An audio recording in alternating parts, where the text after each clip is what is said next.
Kisah ini merupakan sebuah pengadaptasian sosial terkait sebuah kejadian yang terbilang aneh namun sangat mengerikan. Kisah ini berawal dari keluarga Suci yang baru saja kehilangan salah satu anggota keluarga pentingnya. Dia adalah Ibu Mirna, ibu dari Suci sendiri. Ibu Mirna diketahui meninggal secara tidak wajar. Banyak rumor yang beredar bahwa kematian dari Ibu Mirna sendiri disebabkan oleh tetangganya sendiri yang melakukan pesugihan. Namun, Suci sendiri tidak memperdulikan terkait kabar burung yang beredar. Ia lebih memilih untuk diam dan terus-menerus mendoakan teruntuk ibunya sendiri. Di hari pertama setelah kematian Ibu Mirna, Suci masih dalam keadaan sedih. Ia sendiri sering merenung dan memilih untuk menyendiri dengan waktu yang lama. Tampaknya kehilangan seorang ibu seperti kehilangan setengah dari kehidupannya. Namun di hari pertama setelah meninggalnya Ibu Mirna, Suci sendiri seperti merasakan jika ibunya masih ada di sekitarannya. Arwahnya seperti terus-menerus mendatangi kamarnya. Suci kerap kali memikirkan ibunya ketika dia sedang sendirian. Namun, tiap kali Suci merenung, ia seperti mendapatkan bisikan yang mengerikan. Bisikan itu berbunyi, "Aku mulih, Nduk." Suci yang seringkali mendapatkan bisikan itu seperti bertanya-tanya, apakah kematian ibunya ini benar-benar kematian yang serius atau memang ada hal lain di balik itu semua. Malam harinya, tepat di mana Suci ingin tertidur, dia mendapati ruangan ibunya seperti ada suara orang menangis. Suci pun mendekatkan telinganya ke daun pintu untuk membenarkan dirinya terkait suara tangisan itu. Namun, tidak berselang lama, Bapak Suci datang. Ia kemudian menyuruh Suci untuk masuk ke dalam kamarnya dan segera tidur. Suci pun segera masuk ke dalam kamar. Kebetulan kamar Suci berada dekat dengan kamar ibunya. Kemungkinan besar ia juga akan mendapatkan suara-suara aneh jika kamarnya bersebelahan. Dan benar saja, tepat tengah malam, Suci terbangun dari tidurnya. Ia mendengar lagi suara tangisan itu. Suci pun keluar dari kamar dan menuju ke kamar ibunya. Niat Suci adalah untuk mengetahui kamar ibunya. Apakah ibu datang lagi dan menangis di kamarnya karena ada suatu urusan di dunia yang belum selesai. Saat Suci ingin membuka pintu kamar ibunya, ia mendengar suara langkah kaki dari tempat lain. Suci pun segera masuk ke dalam kamar karena ia mengira itu adalah suara langkah bapaknya. Dan apa yang dipikirkan Suci sangat benar. Bapaknya baru saja melewati kamarnya dan mengecek kamar ibunya. Karena memang tidak ada yang ingin Suci khawatirkan, ia pun melanjutkan tidurnya kembali. Akan tetapi, keanehan pun kembali terjadi. Di saat Suci sudah setengah tertidur, tiba-tiba ada sesuatu yang merayap ke bagian punggungnya dan memeluknya dengan sangat erat. Suci tidak bisa bergerak sama sekali. Keringat dingin pun mulai berjatuhan. Suci merasakan ada sesuatu yang memeluknya dari belakang. Tidak berselang lama, suara yang mengerikan pun terdengar tepat di telinga Suci. "Aku mulih, Nduk." Suci langsung terkejut dan anehnya sesuatu yang memeluk Suci dari belakang langsung menghilang dengan seketika. Rasa takut yang muncul tepat di malam itu membuat Suci tidak bisa tidur. Ia hanya bisa tidur setelah selesai melaksanakan sholat subuh. Di hari kedua kematian Ibu Mirna, Suci mendapati bau aneh yang sangat menyerbak dari kamar atau ruangan Ibu Mirna sendiri. Suci seringkali mencium bau melati yang tercium jelas di sela-sela kamar Ibu Mirna. Ia sendiri sempat menanyakan hal itu kepada bapaknya sendiri. Namun, Bapak Suci sendiri belum bisa mengatakan apapun. Dia hanya berkata, "Ibu kangen sama kamu. Dia mungkin mau nengokin kamu." Suci tidak tahu apa-apa terkait apa yang disampaikan oleh ayahnya. Dia menegaskan bahwa semenjak kematian ibunya, Suci tidak bisa tidur dengan tenang. Suci merasa jika tiap waktunya hanya dihabiskan untuk memikirkan mengapa kejanggalan demi kejanggalan sering terjadi dan diketahui olehnya. Lambat laun, kejanggalan itu menimbulkan rasa curiga yang mendalam bagi Suci. Baginya, kematian ibunya benar-benar sangat dirasakan dirahasiakan oleh pihak keluarga, terkhusus baginya sendiri. Suci mulai mencurigai satu persatu anggota keluarganya yang memang sengaja menutupi kasus kematian ibunya tersebut. Hingga akhirnya ia seperti mendapatkan gambaran terkait kematian ibunya tersebut lewat sebuah mimpi yang ia dapatkan. Suci melihat salah seorang pria sedang melakukan hubungan badan dengan seorang wanita yang sangat cantik, dan itu bukanlah ibunya. Namun tepat di mana seorang laki-laki itu sedang melakukan hubungan badan, Suci melihat ada seorang wanita yang sedang dililit oleh dua ular yang berukuran besar. Suci pun berteriak sembari memanggil nama ibunya,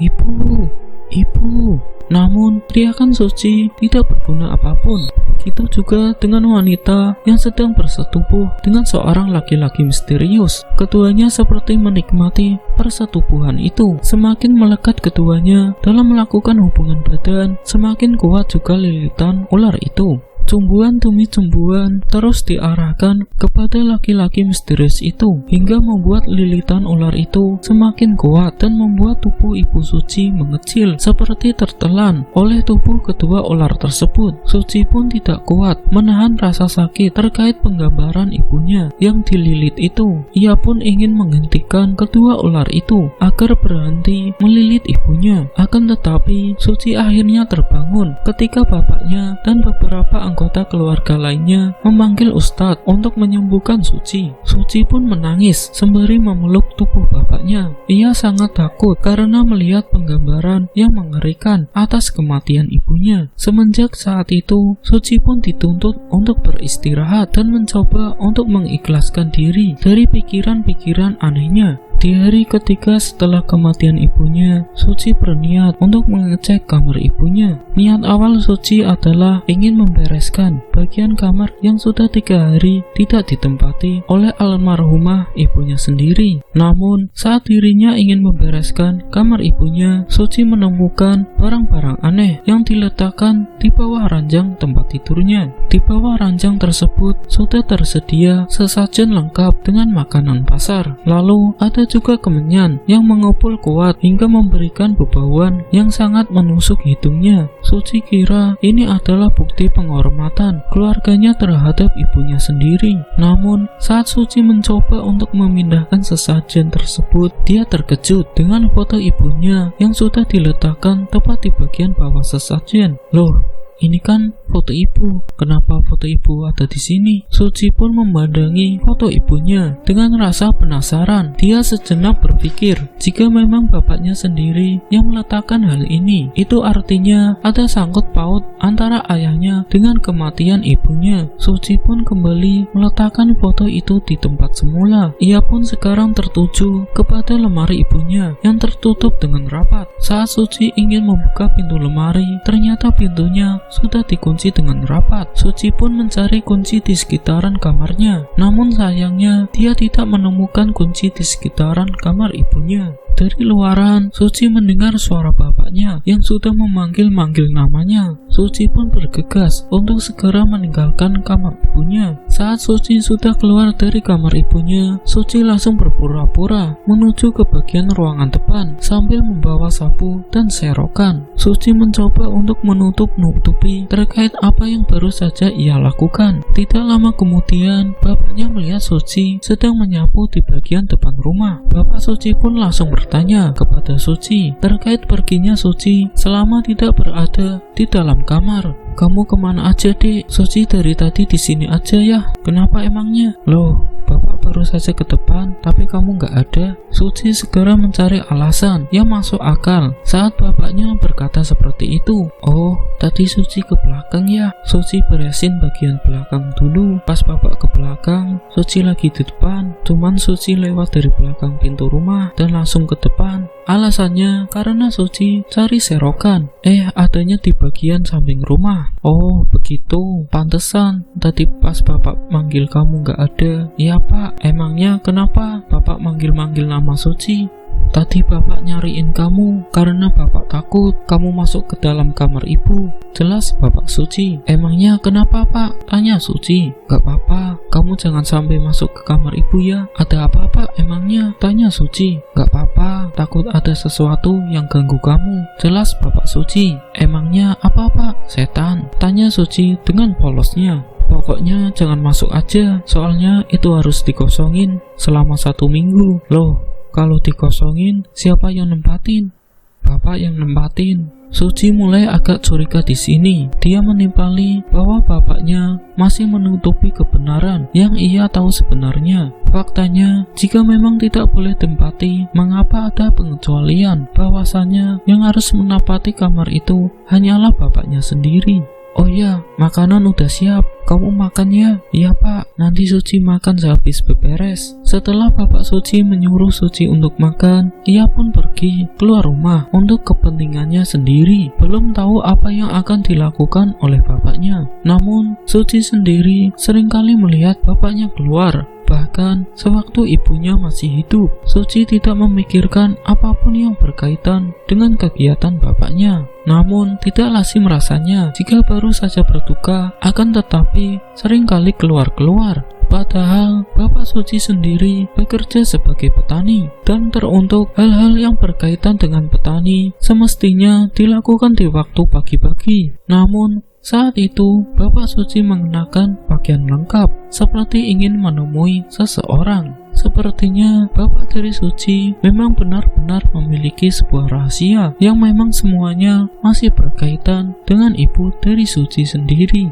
Malam harinya, saat dimana Suci ingin menuju ke kamar mandi, ia melewati kamar ibunya. Kebetulan Suci mendengar suara aneh yang berasal dari kamar ibunya. Suaranya seperti desahan seorang laki-laki yang sedang melakukan hubungan seksual kepada seorang wanita. Suci pun langsung menangkap suara itu. Sepertinya suara itu adalah suara dari bapaknya sendiri. Suci mulai curiga, apa jangan-jangan bapaknya sedang bermain-main terhadap wanita lain. Ia pun mengintip lewat lubang gagang pintu kamar ibunya. Saat Suci mengintip, dia melihat bapaknya sedang menciumi seorang wanita yang sangat cantik. Namun ada sesuatu yang aneh. Suci melihat dengan kedua matanya sendiri jika ayahnya sedang dililit oleh ekor ular yang sangat besar. Suci pun langsung menutup mulutnya. Ia pun perlahan melangkah mundur sambil menutupi mulutnya agar tidak bersuara. Setelah itu, ia kembali untuk masuk ke dalam kamarnya. Suci tidak jadi masuk ke kamar mandi. Setelah melihat hal yang tidak mengenakan tersebut, pantas saja Suci merasa jika hidup bapaknya benar-benar tidak masuk akal. Dengan penghasilan sebagai tani, bapaknya mampu mendapatkan hasil panen yang sangat melimpah tepat sehari setelah kematian ibunya. Kemungkinan besar bapaknya memang telah melakukan hal ini sejak lama. Namun karena dirinya tidak ingin ada anggota keluarga lainnya yang tahu, alhasil kejadian tersebut hanya ditutup-tutupi. Dan sekarang semuanya sudah terbongkar. Suci pun tidak keluar dari kamarnya sampai akhirnya proses persetubuhan antara bapaknya dan juga siluman ular itu telah usai. Sembari mengecek luaran, Suci pun pelan-pelan menuju ke kamar mandi. Namun saat dirinya melewati kamar ibunya, rasa penasaran pun kembali muncul. Suci ingin sekali melihat bapaknya yang berada di dalam kamar ibunya. Akan tetapi, dia mendengar suara desisan ular yang sangat kencang, seperti suara ular asli yang benar-benar berada di dalam kamar. Suci pun dengan terpaksa langsung membuka pintu kamarnya. Namun, di saat dirinya membuka pintu, tiba-tiba seekor ular piton yang panjangnya 2 meter sedang melilit tubuh bapaknya. Ular itu merasa terusik dan segera memberikan gertakan kepada Suci. Suci yang melihat amarah dari ular tersebut langsung mundur beberapa langkah sambil berteriak ketakutan. Sedangkan bapaknya, wajahnya sudah memucat dengan mulut yang sudah terbuka lebar. Suci pun langsung berlari untuk meminta pertolongan warga yang berada di sekitaran rumahnya. Namun karena saat itu kondisi sudah malam, tidak ada satupun lalu lalang warga untuk keluar. Suci pun langsung menuju ke rumah-rumah warga sembari menggedor-gedor tiap pintunya untuk meminta pertolongan kepada mereka. Setiap pintu yang ia gedor, tidak ada satupun dari warga yang mau membukakan pintu rumahnya. Suci pun menangis sambil berteriak minta tolong. Hingga akhirnya ada salah satu warga yang mau membukakan pintunya. Dia adalah seorang warga biasa yang sedikit mengerti terkait apa yang dirasakan oleh Suci sendiri. "Dek, kamu kenapa nangis? Bapakku dililit ular, tolong bapakku."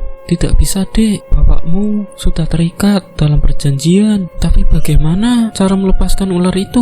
Ambil tanah kuburan ibumu, lalu taburkan di atas ular itu. Ular itu akan takut dengan lemah layat yang sudah terikat dari tumbalnya sendiri. Nanti ular itu akan lepas dengan sendirinya." Suci pun segera berlari menuju ke kuburan ibunya. Perlahan matanya terlihat dengan jelas sesuatu yang aneh di tiap kuburan. Suci melihat sayap-sayap bayangan putih dengan rambut yang panjang sedang terduduk di atas pohon. Lalu ia juga melihat sosok bayangan putih yang sedikit tercoreng dengan tanah kuburan sedang melompat-lompat di dekat pohon. Suci tidak memperdulikan hal tersebut. Ia memilih untuk segera mengambil tanah kuburan dan bermaksud untuk menyelamatkan bapaknya dari jeratan ular tersebut. Setelah Suci berhasil mengambil tanah kuburan tersebut, dia pun segera berbalik menuju ke arah rumah. Namun, di tengah perjalanan, ia menemukan seorang wanita dengan pakaian serba putih, sembari menuntun seorang anak kecil yang rambutnya acak-acakan. "Duk, kenapa kamu mau menyelamatkan bapakmu? Kamu siapa?" "Di desa ini, orang yang telah melakukan persetubuhan dengan Nyi Ratu, dia tidak akan pernah lepas. Aku ingin menyelamatkan bapakku." "Duk, lebih baik kamu jangan ikut campur.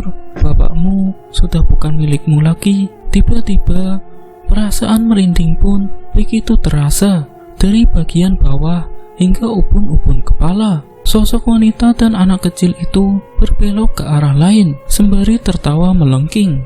"Astagfirullah, ya Allah, lindungi hambamu ini." Suci pun kembali bangkit. Ia pun langsung menuju ke arah rumahnya. Namun di sepanjang jalan ia melihat beberapa warga dengan wajah yang sangat asing. Sepertinya itu bukan asli warganya di desanya. Warga itu sembari mengatakan, "Mulih, mulih, mulih." Suci pun berteriak sambil meminta tolong agar segala gangguan-gangguan yang ada di sekitarannya segera dihentikan. Sampai akhirnya pundaknya ditepuk dari arah depan. "Sudah diambil lemah layatnya." Sudah Pak, mari aku bantu." Akhirnya warga itu pun ingin membantu Suci yang benar-benar sudah kewalahan. Ia pun segera menuju ke dalam rumah, lalu menuju ke arah kamar ibu Suci. Saat mereka berdua datang, tiba-tiba lampu kamar menjadi mati. Lalu dari bawah ranjang keluarlah seorang wanita yang sangat cantik. "Wong iki wis berjasa karo aku, krono wong ora gelem numbalke anake dhewe, dadi aku sing gawe keputusan." "Keputusan opo?" "Keputusan kanggo njaluk tumbal." Tanpa berlama-lama, sosok wanita itu berencana untuk menyerang Suci. Namun, warga yang tengah memegang lemah layat itu langsung menaburkannya tepat ke arah wajah dari sosok wanita ular itu. Tentu saja, wajah dari sosok wanita itu tiba-tiba terbakar, lalu menghitam dengan sendirinya. Sosok wanita itu pun langsung menghilang dengan sekejap. Tepat kepulan asap memenuhi ruangan. Namun, di saat lampu kamar mulai menyala, Suci dan seorang warga tersebut terkejut saat melihat ayahnya sudah meninggal dunia dengan wajah yang sudah pucat dan mulut yang menganga lebar. Lalu muncul juga bau busuk dari alat kelaminnya yang ternyata alat kelamin dari bapak Suci sendiri telah dijadikan wadah untuk meneruskan bibit-bibit baru dari siluman ular tersebut. Suci menangis sejadi-jadinya. Ia baru menyadari bahwa ayahnya telah melakukan persekutuan dengan siluman ular tersebut. "Ibumu meninggal karena ini," jelas seorang warga itu. Suci pun masih tidak percaya jika kedua orang tuanya meninggal dengan cara yang tidak mengenakan. Hari itu benar hari yang sangat memukulkan bagi Suci. Suci sendiri benar-benar merasa hancur saat itu. Selanjutnya, jasad dari Bapak Suci pun dikubur dengan letak yang sangat jauh dari pemakaman warga. Pasalnya, warga tidak ingin jika tempat pemakamannya terdapat pelaku pesugihan. Walau bagaimanapun juga, Suci tetap menerima ketetapan itu. Ia menerima dengan lapang dada bahwa ayahnya adalah pelaku pesugihan dan ibunya adalah korban pesugihan dari bapaknya sendiri.